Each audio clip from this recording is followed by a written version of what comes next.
अर्ज दाखल केल्यानंतर प्रथमच राष्ट्रवादी व भाजपची एकत्रित पत्रकार परिषद होते. लोकसभेच्या निवडणुकीनंतरच तुम्ही मामा असतील, तुम्ही असेल एकत्र दिसताय.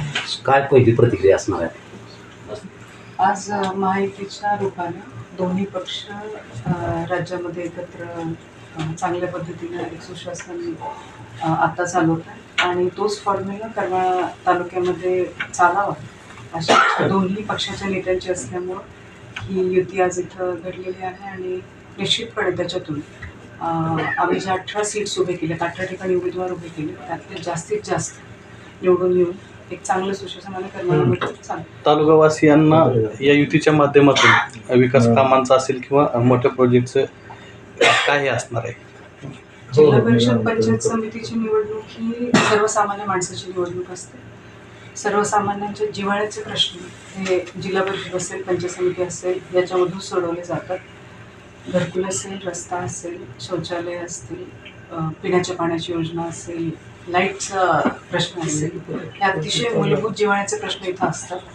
आणि करमाळा तालुक्यामध्ये मागच्या आता 9 वर्षाच्या नंतर इलेक्शनला आपण सामोरं जातो. जिल्हा परिषद पंचायत समितीच्या जेव्हापासून सत्ता उतार झालो तेव्हापासून करमाळा पंचायत समितीमध्ये वातावरण अतिशय वेगळं पाहायला मिळालं. लोकांच्या समस्या सोडवून नव्हते, परंतु त्या मांडण्यापर्यंत सुद्धा लोकांना मुभा दिली गेली. जिल्हा परिषदेमध्ये सुद्धा थोडीफार तशीच अवस्था नाही म्हटलं तरी राहिली. आणि त्यामुळं आता लोकांनाही तो बदल कळालेला आहे. कामांचा फार मोठा ढीग साचला असं म्हणायला हरकत नाही. आणि खूप योजना ज्या सर्वसामान्यांपर्यंत पोहोचवायच्या राहिलेल्या त्या योजना पोहोचवण्याचा प्रयत्न करणार. तुम्ही सुद्धा आता निवडणुकीच्या रिंगणामध्ये आहात.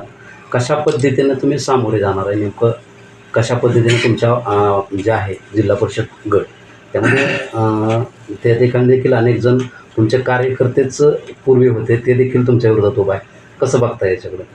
निवडणूक ही निवडणूक असते, त्याच्यामध्ये आमने सामने विरोधक किंवा विचारांचे तात्विक विरोधक उभे राहत असतात. ही तत्वांची एक विरोधी हे असते. आणि कार्यकर्ते म्हणण्यापेक्षा प्रत्येकाला अधिकार आहे. ही लोकशाही आहे. इच्छा व्यक्त करणं, निवडणूक लढवणं हा मूलभूत अधिकार आहे. आणि त्यानुसार माझ्यासमोर जे विरोधक उभे आहेत ते त्यांचे विचार मांडतील, आम्ही आमचे विचार मांडू. आणि शेवटी लोकांच्या निर्णयानं ठरणारी लढाई आणि लोक योग्य तो निर्णय घेतील, आशीर्वाद देतील असा विश्वास आहे. आदिनाथ आणि मकाई दोन्ही बंद कारखान्यावर विरोधक प्रचारक भांडवल करतील, यावर आपल्या काय प्रतिक्रिया असतात? मकाई बंद मुद्दा राजकीय होऊ नये हाच परिणाम त्या निवडणुकीतून निघावा असा आमचा प्रयत्न होता. आणि आदिनाथ सुद्धा येत्या काळामध्ये राहणार नाही याचा आमचा प्रयत्न आहे. दुसरी गोष्ट मला असं सांगायची की इतिहासाच्या पेपरला भूगोलाचा अभ्यासक्रम आणण्याचा प्रयत्न तर विरोधकांनी थोडासा कमी केला पाहिजे. आणि ज्याला जो कारखाना चालवायला दिलेला आहे, जी सत्ता चालवायला दिलेली आहे, 5 वर्ष ते चालवण्याची त्यांना संधी तरी द्या. 5 वर्षाच्या नंतर पुन्हा एकदा प्रगती पुस्तक सगळ्यांचंच निघणार. पाटील गट आणि जसं बागल गट किंवा भाजप यांचे कुठेतरी युती होणार अशा प्रकारची चर्चा सुरू होती. आता मामा म्हटले तसं निवडणुकांमध्ये चर्चा सगळ्याच असतात. कधी कधी खाली एकमेकांना भेटल्यानंतर एकमेकांमध्ये जर कार्यकर्त्यांमध्ये काय बोलणं झालं असेल तर त्याची काही कल्पना नाही. परंतु रितसर अशी कुठलीही चर्चा आमच्या सोबत झाली. साहेब, आपण पांडे गटातून जिल्हा परिषदेसाठी निवडणूक लढवत आहात. या ठिकाणी करमाळा नगरपालिकेचा जर विचार केला तर या ठिकाणी सावंत गटाने बीजेपीला साथ दिलेली आहे. या ठिकाणी म्हणजे बीजेपी सोबत सत्तेमध्ये आहे आता या ठिकाणी. आणि आता त्याच पांडे गटामध्ये जर पाहिलं तर सावंत आणि तुमच्या किंवा वाऱ्या असतील यांच्यामध्येच लढत होताना दिसून येते. म्हणजे त्या ठिकाणी सत्तेत आहात आणि तिथे विरोधात आहात. नगरपालिकेच्या बाबतीमध्ये ज्यावेळी उपनगराध्यक्ष आणि समित्यांचा विषय आला, जोपर्यंत नगरपालिकेच्या समित्या स्थापन होत नाही तोपर्यंत कार्यभार स्वीकारून काम करणं सुरू होत नाही. तिथं आत्ताच्या जिंकलेल्या नगराध्यक्षांच्या गटाने भाजपाला नाही पाठिंबा दिलेला किंवा भाजपानेही त्यांना पाठिंबा नाही दिलेला. कारभार सुरळीत करण्यासाठी, कारभार सुरू होण्यासाठी जी एक अत्यावश्यक संवैधानिक गरज होती, समित्या आणि उपनगराध्यक्ष, ती गरज पूर्ण केली गेलेली आहे. ही युती निश्चितपणे नाही आहे. हा एक स्थानिक निर्णय होता, तो इथल्या इथे झाला. आणि या निर्णयाचा आणि तुमच्या जिल्हा परिषदेचा काही संबंध नाही. मगाशीच्या प्रश्नाला जसं मी उत्तर दिलं, ही लोकशाही आहे, प्रत्येकाला अधिकार आहे, स्वातंत्र्य आहे. ज्याची इच्छा आहे तो प्रत्येकजण निवडणूक लढवू शकतो आणि त्या सर्वांना म्हणजे आमच्या पॅनलला आणि समोरच्या पक्षाला आमच्या शुभेच्छा असतील. लोक निश्चितपणे त्यांच्या पसंतीचा निर्णय घेतील. बीजेपी आणि राष्ट्रवादी हे विचारांची दोन टोकं वेगवेगळे आहेत. एक बीजेपी हिंदुत्ववादाला मानणारा पक्ष आहे, तर राष्ट्रवादी हे एक वेगळ्या विचारांना मानणारा पक्ष आहे.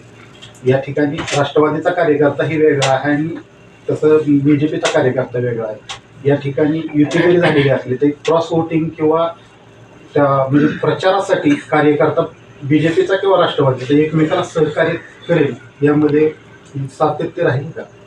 राज्यभराचे निकाल बघतायचे. ते राज्यभराचे निकाल ते त्या ठिकाणी प्रत्येक ठिकाणी दोन्ही राष्ट्रवादी एकत्र असल्यामुळे तिथं जरा थोडं नाही, मामांनी वेगवेगळे अनेक उदाहरण आहेत बरोबर त्याच्यामध्ये. बरोबर उत्तर दिलं की काय लोकांच्या करमाळा तालुक्यापुरतं काल असाच प्रश्न तिकडे विचारला. त्यांनी सांगितलं की आमचे मुख्य विरोधक संजय मामा आहे, संजय मामा शिंदे आहेत. पाटील गटाचे प्रवक्ते तळेकर.